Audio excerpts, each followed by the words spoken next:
بسم اللہ الرحمن الرحیم۔ السلام علیکم۔ ہمارے چینل اشال آفیشیل میں خوش آمدید۔ آج میں آپ کے لیے انتہائی خوفناک اور سنسنی خیز کہانی لے کر آئی ہوں۔ اس وقت رات کے اندھیرے میں راستہ بھٹک کے گھر جانے کا راستہ مکمل طور پر بھول چکی تھی۔ اسی جنگل میں مجھے ایک جنزادے نے ایک پھل کھانے کو دیا تھا۔ اب میں گھر جا رہی تھی۔ اس سردار کا ایک نوکر جنزادہ تھا، مجھے میرے گھر کی جانب لے کے جا رہا تھا۔ اس نے مجھے آنکھیں بند کرنے کے لیے کہا اور پھر ایسا لگا جیسے میرا وجود ہوا میں معلق ہو۔ اب میں اڑتی ہوئی اپنے گھر کی طرف جا رہی تھی۔ پھر اس نے مجھے گلی کے پاس اتارا اور خود وہاں سے غائب ہو گیا۔ میں نے اس تھیلی کو اپنی چادر کے نیچے چھپا لیا تھا، لیکن جیسے ہی میں گھر کے قریب گئی تو میرے اوسان خطا ہو گئے، کیونکہ میرے گھر کے باہر تو رش لگا ہوا تھا۔ شاہد میری گمشدگی کی وجہ سے سارے ہی محلے والے جمع تھے۔ پھر میں نظریں جھکا کر جب اپنے گھر میں جانے لگی تو لوگ مجھے عجیب سی نظروں سے دیکھ رہے تھے۔ میں پسینہ پسینہ وجود لیے جب گھر میں داخل ہوئی تو مجھے دیکھتے ہی امی مجھے کوسنے لگی اور کہنے لگی کہ تو نے میرا سر شرم سے جھکا دیا ہے، اب میں کس کس کو کیا جواب دوں گی؟ تو نہ جانے کہاں اپنی رات گزار کر آئی ہے، تو پیدا ہوتے ہی مر کیوں نہ گئی؟ اپنی ماں کے منہ سے یہ باتیں سن کر تو جیسے میں مرنے کو تھی۔ پھر اچانک ہی ہماری بس کا ڈرائیور ہمارے گھر میں آیا اور میری امی کو کہنے لگا کہ بہن آپ اس بچی کو مت ماریں، اس کی غلطی نہیں ہے، کل میں نے ہی آدھے راستے میں اس ساری لڑکیوں کو اتار دیا تھا۔ مجھے نہیں پتا تھا کہ یہ بچی نئی ہے اور راستے کیسے معلوم نہیں، پتہ نہیں بیچاری بیچ راستے میں کہاں کہاں بھٹکتی پھر رہی ہوگی۔ یہ بہت معصوم لڑکی ہے، کبھی نظر اٹھا کر کسی لڑکے کو دیکھتی تک نہیں۔ وہ بزرگ ڈرائیور خوب اونچی آواز میں محلے والوں کے سامنے، میری امی ابو کے سامنے میرے کردار کی گواہی دے رہا تھا۔ میں جو پہلے رو رہی تھی اب حیرت سے آنکھیں پھاڑے اس ڈرائیور کی باتیں سن رہی تھی۔ دل میں سوچنے لگی کہ اسے کیسے پتا چلا کہ میں اس وقت گھر پر آ گئی ہوں۔ پھر اچانک میرے ذہن میں خیال آیا کہ کہیں یہ ڈرائیور کے روپ میں کوئی جنزادہ تو نہیں؟ ہو سکتا ہے اس بوڑھے جنزادے نے اسے میری مدد کرنے کے لیے یہاں بھیجا ہو، لیکن اس طرح سے میرے کردار کی گواہی دینے سے مجھے یہ فائدہ ہوا تھا کہ سارے محلے والے میری امی ابو کے یہ سمجھا رہے تھے کہ ہاں یہ ڈرائیور صحیح کہہ رہا ہے، دیکھو بچی کو مارو مت، ہو سکتا ہے یہ بیچاری کسی مشکل یا پریشانی میں گرفتار ہو گئی ہو۔ یوں سارے محلے والوں کے سامنے بات کھل گئی تھی اور اب امی بھی مجھے گلے لگا کر پیار کر رہی تھیں۔ میں دل ہی دل میں شکر ادا کرنے لگی کہ شکر ہے جان کی خلاصی ہوئی، ورنہ نہ جانے میرے ساتھ کیا سلوک ہوتا۔ اب امی نے مجھے فیکٹری جانے سے صاف منع کر دیا تھا۔ پھر کہنے لگی کہ اگر تمہیں نوکری کرنے کا اتنا ہی شوق ہے تو کسی اسکول میں پڑھا لو۔ پھر ان کی بات مان کر میں نے ایک اسکول میں نوکری کرنا شروع کر دی تھی۔ اس بوڑھے جنزادے کا دیا ہوا تھیلا میں نے ابھی تک کسی کو بھی نہ دکھایا تھا۔ ابو کو بھی فوری طور پر علاج کی ضرورت تھی، اس لیے میں نے ایک پلان بنایا اور جب میں اسکول سے ایک دن واپس آئی تو وہ تھیلا امی کو دکھانے لگی کہ امی مجھے یہ راستے سے ملا ہے، نہ جانے کس کا ہے۔ امی نے وہ تھیلا کھول کر دیکھا تو اپنے منہ پر ہاتھ رکھ لیا اور کہنے لگی کہ اس میں تو زیورات بھرے ہوئے ہیں، ہو سکتا ہے کسی انسان کا گر گیا ہو، کوئی ضرور اسے بیچنے کا ارادہ رکھتا ہوگا، لیکن اس کے یہ زیورات گم ہو گئے ہوں گے۔ میں کہنے لگی کہ نہیں امی، مجھے نہیں لگتا یہ کسی کا گم ہوا ہوگا، بلکہ ایسے لگتا ہے کہ کسی چور وغیرہ نے کہیں سے چوری کیا ہوگا اور بھاگتے وقت اس نے یہ گرا دیا ہوگا۔ امی میری بات سے متفق ہو گئی تھیں اور نہایت خوش نظر آ رہی تھیں۔ کہنے لگی کہ اچھا ہے، شاید اللہ نے ہماری قسمت ایسے ہی کھولنی تھی، کیوں نہ اسے ہم بیچ کر تمہارے ابو کا علاج کروا لیتے ہیں اور گھر کی تھوڑی بہت ضرورت کی چیزیں بھی لے لیتے ہیں، دیکھو تو صحیح گھر کی کیا حالت ہو رہی ہے۔ میں نے امی کو کہا کہ امی جو کرنا ہے کر لیں، اب یہ سب کچھ آپ کا ہی ہے۔ میں امی کو یوں خوش دیکھ کر خوش تھی، یہ جانے بغیر کہ آگے میرے ساتھ کیا ہونے والا ہے۔ اور پھر کچھ دنوں بعد ہی اس جن زادے کے محل میں کھائے ہوئے پھلوں کا نتیجہ میرے سامنے آنے لگ گیا تھا۔ میں دیکھ رہی تھی کہ میرا پیٹ دن بدن تیزی سے پھولتا جا رہا تھا۔ جوں جوں دن گزر رہے تھے ویسے ویسے میرا پیٹ بڑھنے لگا تھا، جیسے ابھی اس میں سے کوئی بڑا سا بچہ باہر آ جائے گا۔ اب میں دن رات پریشان رہنے لگی۔ کیونکہ میں اسکول بھی پڑھانے جاتی تھی، اس لیے بڑی سی چادر سے اپنے آپ کو ڈھانپ کر رکھتی تھی۔ جب میں یہ چادر اسکول میں اوڑھ کر جاتی تو میری ساتھی ٹیچر مجھے کہتی تھی کہ زارا تمہیں گرمی نہیں لگتی؟ تم اتنی گرمی میں بھی اتنی بڑی چادر اوڑھ کر رکھتی ہو۔ لیکن میں ان کے سامنے مسکرا دیتی اور بہانہ بنا دیتی کہ مجھے ایسے ہی اچھا لگتا ہے۔ اب میں بہت پریشان رہنے لگی۔ پھر ایک دن میری چھوٹی بہن مجھ سے کہنے لگی کہ آپی آپ کو کیا ہو گیا ہے؟ آپ کچھ عجیب سی لگ رہی ہیں۔ اس کے منہ سے یہ بات سن کر میں گھبرا کر اپنے آپ کو ڈھانپنے لگی اور کہنے لگی کہ ہاں میری طبیعت ٹھیک نہیں ہے، شاید گرمی کی وجہ سے بلڈ پریشر وغیرہ لو رہنے لگا ہے۔ یہ بات امی نے سن لی تھی، میرے پاس آئیں اور کہنے لگی کہ چلو میں تمہیں ڈاکٹر کے پاس لے کر چلتی ہوں۔ امی کی بات سن کر میں گھبرا گئی اور کہنے لگی کہ نہیں امی، مجھے ڈاکٹر کے پاس نہیں جانا، بس آپ مجھے شربت بنا کر دے دیں، میں وہی پی لیتی ہوں۔ امی میری بات سے مطمئن نہ ہوئیں، بلکہ مجھے اصرار کرتی رہیں کہ چلو میں تمہیں ابھی ڈاکٹر کے پاس لے کے چلتی ہوں۔ بڑی مشکل سے میں نے امی کو کہا کہ نہیں، مجھے ڈاکٹر کے پاس نہیں جانے کی ضرورت، میں ابھی ٹھیک ہو جاؤں گی۔ جیسے جیسے دن گزرتے رہے ویسے ویسے میری پریشانیوں میں اضافہ ہوتا جا رہا تھا۔ اب تو ساتھی ٹیچرز بھی مجھے عجیب سی نظروں سے دیکھا کرتی تھیں۔ میں سمجھ گئی تھی کہ میرے ساتھ یہ سب کیوں ہو رہا ہے۔ وہ سردار جنزادہ اور اس کی بیٹی جنزادی امالہ میری شدت سے منتظر ہوں گی کہ میں کب یہ بچہ جنم دے کر ان کے حوالے کروں۔ لیکن اس تک پہنچنے کے لیے ابھی مجھے بہت کچھ جھیلنا تھا۔ اب تو میں نہایت ہی پریشانیوں کا شکار رہنے لگی کہ یہ سب میرے ساتھ کیا ہو رہا ہے۔ میں کیوں اپنے حالات بدلنے کے لیے یہ سب کرنے کے لیے تیار ہو گئی۔ جی تو چاہ رہا تھا کہ کسی عامل یا مولوی کے پاس جا کر اپنی اس پریشانی سے چھٹکارا پا لوں، لیکن مجھے ان جنات سے بہت ڈر لگتا تھا، نہ جانے وہ میرے ساتھ کیا سلوک کرتے۔ پھر ایک دن اسکول میں بہت دیر ہو گئی، میں گھر کی طرف آ رہی تھی کہ اچانک ایک کتا مجھے دیکھ کر بھونکنے لگا۔ اب وہ میرے پیچھے پیچھے بھونکتا ہوا آ رہا تھا۔ مجھے سمجھ نہیں آ رہی تھی کہ وہ ایسی حرکت کیوں کر رہا ہے۔ میں عجیب سی الجھن کا شکار تھی۔ پھر بڑی مشکل سے گھر پہنچی۔ جیسے ہی کمرے میں آ کے لیٹی تو اچانک ہی مجھے ایک سایہ سا اپنے سامنے کھڑا ہوا محسوس ہوا۔ میں اس سائے کو دیکھ کر ڈر گئی تھی۔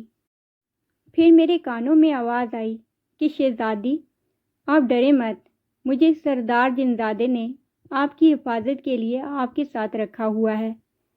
اگر آپ کو کبھی بھی کوئی پریشانی ہو میں آپ کے ساتھ ہر وقت موجود رہوں گا۔ اسے اپنے سامنے یوں کھڑا دیکھ کر میں بے انتہا خوفزدہ ہو گئی تھی۔ اس کا مطلب تھا کہ میں اپنے لیے کچھ بھی نہ کر سکتی تھی۔ اس نے تو ایک چوکیدار میرے ساتھ رکھا ہوا تھا اس جنزادے کی صورت میں۔ اب دن بدن میرا وجود پھیلتا جا رہا تھا جسے میں چھپا چھپا کر تھک گئی تھی۔ اب امی نے ان زیورات کو بیچ کر ابو کا علاج کروانا شروع کر دیا تھا، اسی لیے ان کی توجہ مجھ پر زیادہ نہ تھی۔ اگر وہ مجھے ایسی حالت میں دیکھ لیتی تو سوالات کا وہ سلسلہ کھڑا ہو جاتا جس کا میرے پاس کوئی جواب نہ تھا۔ ابو 2 مہینے ہاسپٹل میں رہے، پھر وہ اپنا علاج کروا کر گھر آ گئے تھے۔ میری اس حالت کو بھی 2 مہینے گزر چکے تھے اور اب آخری مہینہ تھا۔ پھر میری اس عذاب سے جان چھوٹ جانی تھی۔ اب اماں گھر پر ہی ہوتی تھی اور 24 گھنٹے وہ مجھ پر نظر رکھ رہی تھیں۔ مجھ سے پوچھتی رہتی تھی کہ تجھے کیا ہوتا جا رہا ہے، جو تو اتنی سست اور کاہل نظر آتی ہے؟ میں انہیں ہیلے بہانے کر کے ٹال دیا کرتی تھی۔ پھر ایک دن کچھ ایسا ہوا کہ میں صحن میں بیٹھے بیٹھے بے ہوش ہو کر چارپائی پر گر گئی۔ جب ہوش آیا تو ڈاکٹر کے ایک کلینک میں لیٹی ہوئی تھی۔ اپنے آپ کو دیکھ کر میں بے تحاشا خوف زدہ ہو گئی تھی۔ اب تو مجھے پورا یقین تھا کہ میں جس راز کو 2 مہینے سے چھپاتی آئی ہوں، آج یہ ڈاکٹر امی کے سامنے اس راز کو عیاں کرنے والی ہے۔ پھر ڈاکٹر نے امی اور مجھے اپنے پاس بلایا اور کہنے لگی کہ آپ کی بچی کو بظاہر کوئی تکلیف نہیں ہے، شاید یہ کمزوری کی وجہ سے بے ہوش ہو گئی ہے۔ ڈاکٹر کی یہ بات سن کر میری جان میں جان آئی تھی، ورنہ تو میں بہت زیادہ ڈر گئی تھی۔ پھر جیسے ہی میں ڈاکٹر کے پاس سے اٹھ کر آنے لگی تو وہ مجھے عجیب طریقے سے دیکھ کر مسکرانے لگی۔ میں اس کے مسکرانے کا مطلب ہرگز نہ سمجھی تھی۔ اگر وہ مجھے پیچھے سے دھواں بن کر غائب نہ ہوتے ہوئے دکھائی دیتی، میں ایک دم اچھل پڑی تھی اور سمجھ گئی تھی کہ یہ ضرور اس جنزادے سردار کی کارستانی ہے جو ڈاکٹر کے روپ میں یہاں پر ایک جنزادی بیٹھی ہوئی تھی۔ اب میں امی کے ساتھ گھر آ گئی تھی۔ جیسے جیسے وقت گزر رہا تھا، اب گھر کے حالات بہتر ہوتے جا رہے تھے، اور ابو امی سے اصرار کر رہے تھے کہ چونکہ میری طبیعت اب ٹھیک ہے تو میں دوبارہ سے کام پہ جانا چاہتا ہوں، لیکن امی نے انہیں کہہ دیا تھا کہ ابھی مزید علاج کروانا باقی ہے، اس لیے ابھی آپ کو گھر پر ہی رہنا ہوگا۔ ٹھیک ہے۔ پھر ایک دن ایک عورت جو امی کے جاننے والی تھی اور دائی وغیرہ کا کام کرتی تھی، وہ ہمارے گھر پر آ گئی۔ مجھے اٹھتے بیٹھتے ہوئے وہ بڑے غور سے دیکھ رہی تھی۔ اس کی نظروں سے مجھے شدید الجھن محسوس ہو رہی تھی۔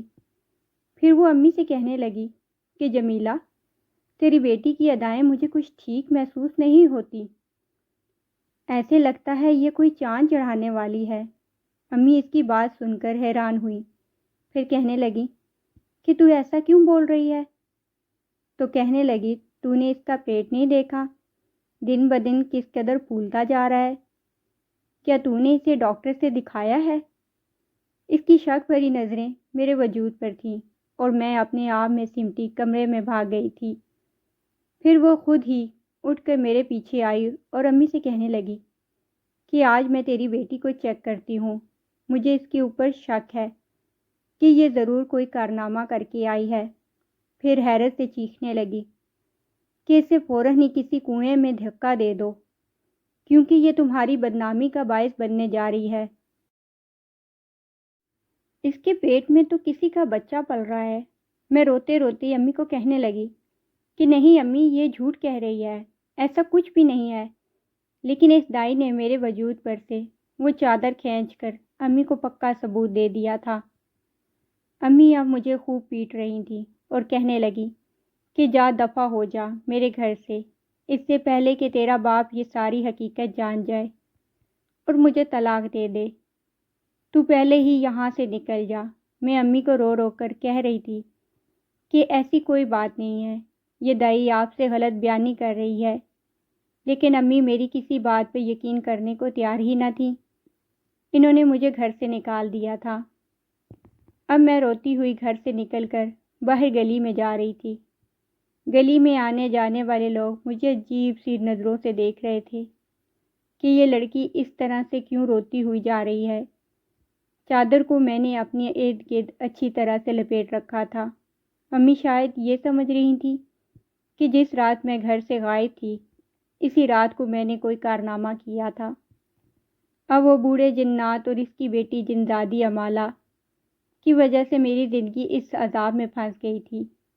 میں تو امی ابو کا بھلا کرنے جا رہی تھی، لیکن یہ نیکی تو میرے ہی گلے بڑھ گئی تھی۔ چلتے چلتے میری حالت نہایت خراب ہو گئی اور پھر میں تھک ہار کر ایک درخت کے نیچے بیٹھ گئی۔ اچانک ہی ایسے محسوس ہوا جیسے میرے سامنے کوئی کھڑا ہے۔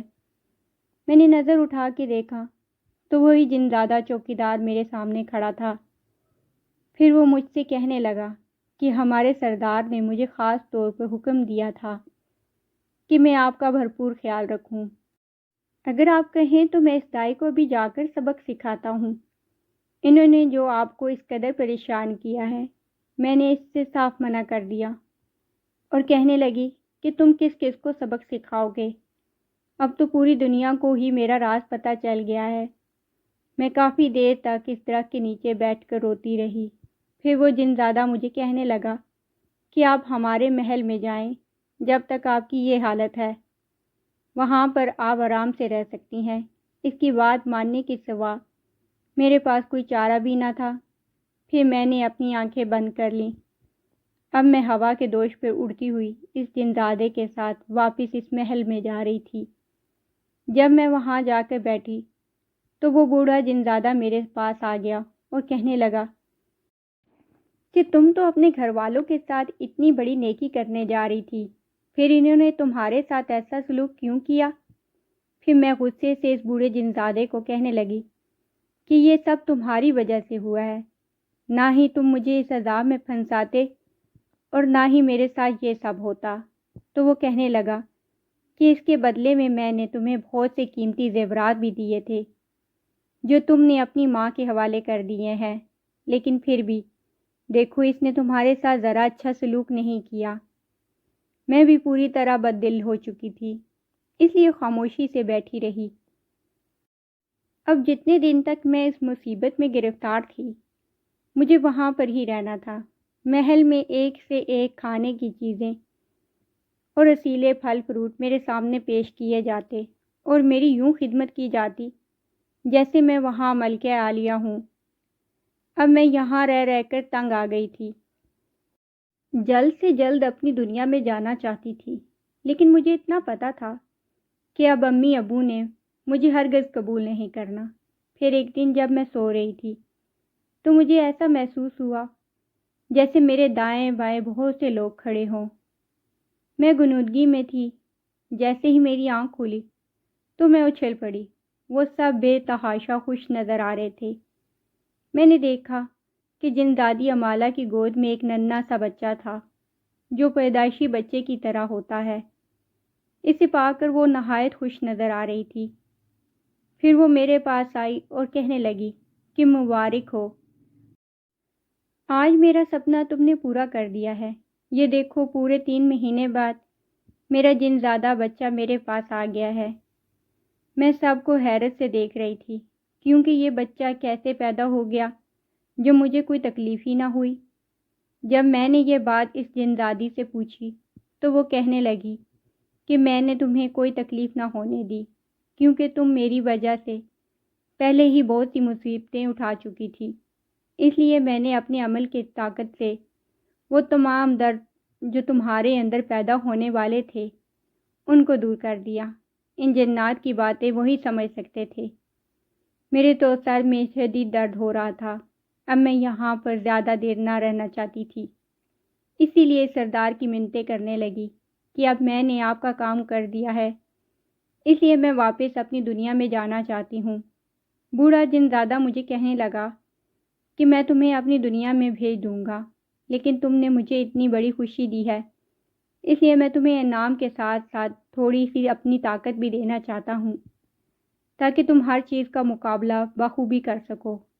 پھر میں اس سے کہنے لگی کہ مجھے طاقت کی ضرورت نہیں ہے، بس میں چاہتی ہوں کہ کسی بھی طرح میرے امی ابو واپس مجھے اپنے ساتھ رکھنے کے لیے تیار ہو جائیں۔ جیسے میں پہلے رہتی تھی ویسے ہی رہوں ان کے ساتھ۔ اس بوڑھے جن زادے نے میری بات مان لی تھی۔ پھر میرے کہنے پر اس نے اپنا عمل کر کے مجھے یہ بتایا تھا کہ اس نے یہ کوشش کی ہے کہ تمہارے امی ابو کا دل بدل جائے، اس لیے تم گھر جا سکتی ہو۔ اب اس نے وعدے کے مطابق مجھے بہت سے قیمتی زیورات اور تحفے تحائف دے کر رخصت کر دیا تھا۔ میں کچھ گھبرائی ہوئی سی گھر جا رہی تھی کیونکہ میں یہ سوچ رہی تھی کہ کہیں امی ابو مجھے دھتکار نہ دیں۔ پھر جیسے ہی میں گھر میں داخل ہوئی تو امی نے مجھے بھاگ کے گلے لگا لیا تھا اور کہنے لگی کہ اس دائی نے جو بھی کہا تھا وہ سب جھوٹ تھا۔ میں اس کی باتوں میں آ گئی تھی، اسی وجہ سے میں نے تمہارے ساتھ اتنا برا سلوک کیا۔ جب تم یہاں سے چلی گئی تھی تو وہ پیچھے سے آ کر کہنے لگی کہ اس دن مجھے غلط فہمی ہو گئی تھی، تمہاری بیٹی کے اندر کوئی ایسی بات نہ تھی۔ میں نے تمہیں جگہ جگہ ڈھونڈا لیکن تم مجھے کہیں بھی نہ ملی۔ میں سمجھ رہی تھی کہ شاید تم کسی شیلٹر روم وغیرہ میں جا کر رہ رہی ہو، لیکن میں نے شہر کے ہر شیلٹر ہوم سے معلوم کر لیا، لیکن تم کہیں پر بھی نہ ملی۔ میں خوش تھی کہ امی ابو کا دل اب پوری طرح بدل گیا تھا۔ پھر اس جنزادے کا دیا ہوا خزانہ میں نے اپنے کمرے میں چھپا کے رکھ دیا تھا اور چاہتی تھی کہ اسے وقت پر ہی استعمال کروں گی۔ یوں ہی کرتے کرتے کچھ عرصہ گزر گیا۔ میں دوبارہ سے اسکول پڑھا رہی تھی۔ چھوٹی بہن نے بھی کالج کی پڑھائی مکمل کر لی تھی۔ چھوٹی بہن کو بیوٹی پارلر کا کام کرنے کا بہت شوق تھا۔ وہ کہہ رہی تھی کہ آپی میں چاہتی ہوں کہ میں بہت بڑا بیوٹی پارلر کھولوں۔ اس کا یہ آئیڈیا مجھے اچھا لگا تھا۔ پھر میں کہنے لگی کہ ٹھیک ہے، یہ تمہارا خواب ضرور پورا ہوگا اور میں ہر صورت پورا کر کے رہوں گی۔ وہ یہ نہیں جانتی تھی کہ میرے پاس ان جنزادے کا دیا ہوا خزانہ موجود ہے۔ میں نے دیکھتے ہی دیکھتے اپنے گھر کی اوپری منزل پر ایک شاندار بیوٹی پارلر بنوا دیا تھا۔ امی ابو حیران تھے کہ اسکول کی اتنی سی تنخواہ میں اس نے اتنا بڑا بیوٹی پارلر چھوٹی بہن کو کیسے بنا کر دے دیا۔ پھر ایک دن جب میں اکیلی کمرے میں لیٹی ہوئی تھی تو اچانک ہی مجھے کسی بچے کے ہنسنے کی آواز آئی۔ یہ آواز سن کر میں حیران تھی۔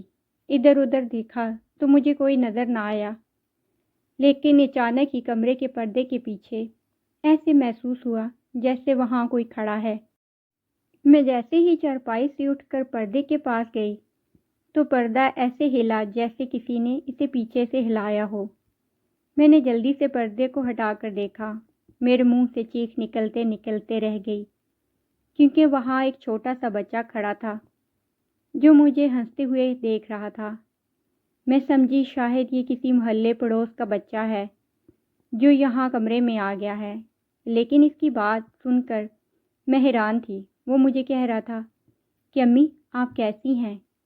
میں حیران تھی کہ یہ مجھے امی کیوں کہہ رہا ہے۔ پھر میں نے اسے ڈانٹتے ہوئے کہا کہ کون امی؟ تم مجھے امی کیوں کہہ رہے ہو؟ میں تمہاری ماں نہیں ہوں۔